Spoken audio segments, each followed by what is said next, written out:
الحمد لله رب العالمين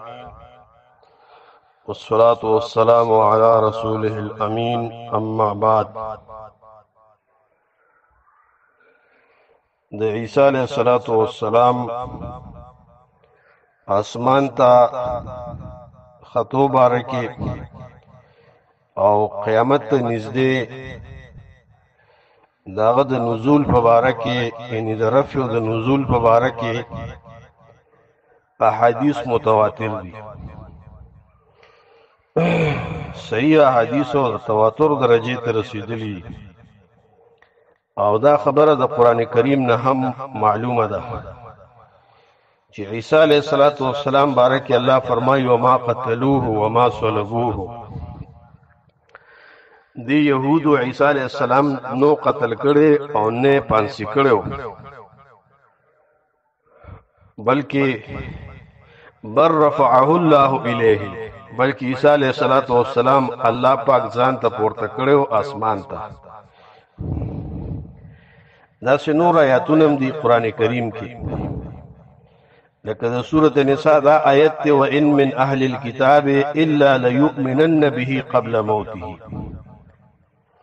او نشته د اهلی کتابو نه هیڅوک مگر ایمان بروړي په عیسی علیہ السلام باندې مخکې د مرګ د عیسی علیہ السلام نه. تمام مفسرین وی وذالک عند نزوله من السماء آخر الزمان او دا چې کله عیسی علیہ السلام اخر زمانه کې د اسمان نه نزول کې زمکه تا هغه وخت کې چې ملت په صرف یو وی دین اسلام. دارنګه احادیث په دې باب کې متواتر دي او اجماع د ټول امت او د ټول صحابه کرامو او دارنګه د سلف په دې باندې اجماع ده سوا د ملحدیننا فلاسفونا او منکرین حدیثنا چې کم خلق د انکار حدیث فتنه کې مبتلا دي لکه معتزله شو پرویزیان شو نو دا خلق او دارنګه قادیانان شو چې هغه کافر دي هغه صرف د دین انکار کوي. نور تمام امت سلفن خلفن په دې باندې اجماع ده چې عیسی علیہ السلام با اوس بر اسمان ته الله اوچت کړی دی اسمانونو کې دی او چې کله قیامت را نږدې شي د قیامت په علاماتو کې یو غټه علامه نزول د عیسی علیہ السلام دی. بخاری مسلم کی راضی رسول اللہ صلی اللہ علیہ وسلم فرمائی والذی نفسی بیده زما د قسمی باغ ذات باندې چې زما نفس داغه پلاس کې دی چې قریبه د چې نازل بشي پتاسو کې ابن مریم عیسی علیہ السلام پتاسو کې نزول کی څنګه حکما عادلا دا سه حاکم فیصله کوونکی چې عادل وي او یو څو کارونه بکیله قبل روایت کې راځي چې دجال به مړ کی دجال به قتل کی او فیکسر الصلیب به مات کی ويقتل الخنزیر او خنزیر به قتل کی. سمانا باطل به ختم کی دجال چې ختمی معنی باطل دین او باطل دین د عیان با او ائمه د کفر دا به قتل کی او صلیب به مات کی معنی د کفر شعار به ختم کی. خنزیر به قتل کی معنی ختم بکی د کفر هغه خوراکونه چې کافرانو او باطل خوري لکه دې زمانه کې خنزیر يهود نصارو کفار دا خوري او جزیه به ختم کی. بس بیا اسلام قبل ولی یا به جنگي بس بیا به جزیه مزینی داغه په دور کې. نو بعض خلک منکرین حدیث چې د حدیثونو انکار کوي د صحیح حدیثونو د متواتر حدیثونو د اجماع د امت نه او بلکې دې کې د قران نه انکار راځي ناغي د خلکو زلونو کې بعض شبهات پیدا کوي چې ګور د عیسی علیہ السلام په باره کې احادیثو کې ډېر اختلاف دي او مختلف الفاظ دي او تعارض دي پکې لہذا دا حدیث صحیح نه دي داغه د نزول په باره کې هیڅ قسمه تعارض پکې نشته دی. دا د دې جهال خپل خبري جاهلانو او د اغیارو خبري دي چې په حدیث باندې د خلکو اعتماد ختمي. وی چې ګوره بعضې حدیثونو کې راځي چې عیسی علیه السلام به امامت پکې او بعضې کې وی چې نه د دې امت یو سړی به امامت ورکوي دا خبر وی دا ګوره تعرض دی صحیح مسلم کې راځي د جابر ابن عبدالله رضی الله تعالی عنہ پر روایت سره نبی صلی الله علیه وسلم فرمایي چې لا تزال طائفة من امتی یقاتلون علی الحق ظاهرین الی یوم القیامه همیشه به یو طائفه د امت زمانی چې په حق دین به قتال کوي او غالب به تر قیامت پورې او پینزل عیسی ابن مریم عیسی علیہ السلام به نزول کی نو فیقول امیرهم امیر د دې بووی تعال راشه صلی بنا مونږ ته مونځ وکړه عیسی علیہ السلام ورته لا زه تاسو ته امامت نه در کوم ځکه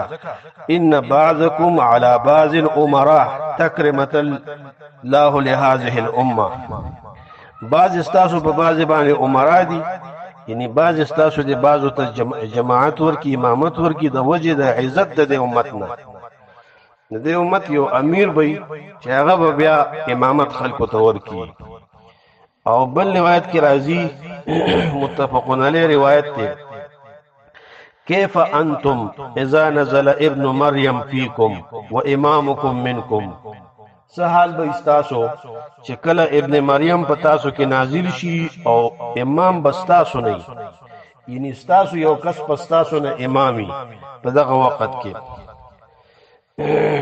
هغه بستاسو امامتی نه درکوي و امامکم منکم او استاسو امام با پتاسو کې وکسوي اوس بل روایت کې راځي فامکم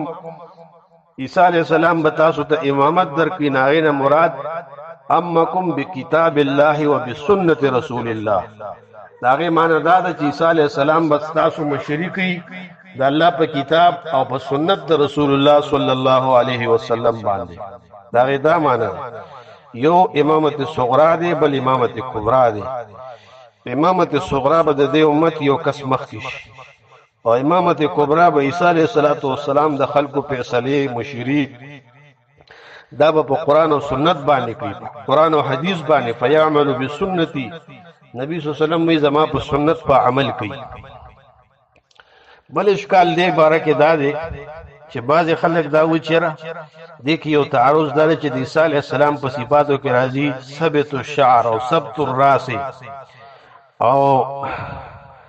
دا سه الفاظ راځي او بعض کې راځي جعد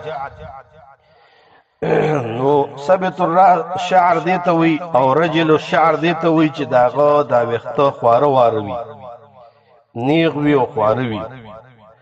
او جعد دیته وي چې دا وخته گونجي وي ګالګوته وخته چې وته وي وګوره وې دې کې هم تعارض راغلی حالانکه تعارض نشته دی خدا خلق د لغت نه خبر دي او د حدیث نه خبر دي او د خلقو په زړونو کې بے ځای شبهات دي عیسی علیہ السلام بارک راضی چې د وختبه نیغ وی خواره وي او جعد په مدح کې چې راشن په دوه معنی سره راځي یو جعد هغه چاته وي چې هغه مضبوط بدن والی او دویم جعد هغه ته وي چې هغه وخته گونجي وي دلته جعد دا اوله معنی مراد ده چې مضبوط بدن والا عیسی علیہ السلام مضبوط بدن والی او د خسته وخته به وي او داسې خسته وي چې هر وخت ته به چې کانما خرج من الدماس او کانما خرج من الدماس تبه چې د وسلخانه نه تازه راوته دی لمبلې دي هر حالت کې بداسې ښکار عیسی علیہ السلام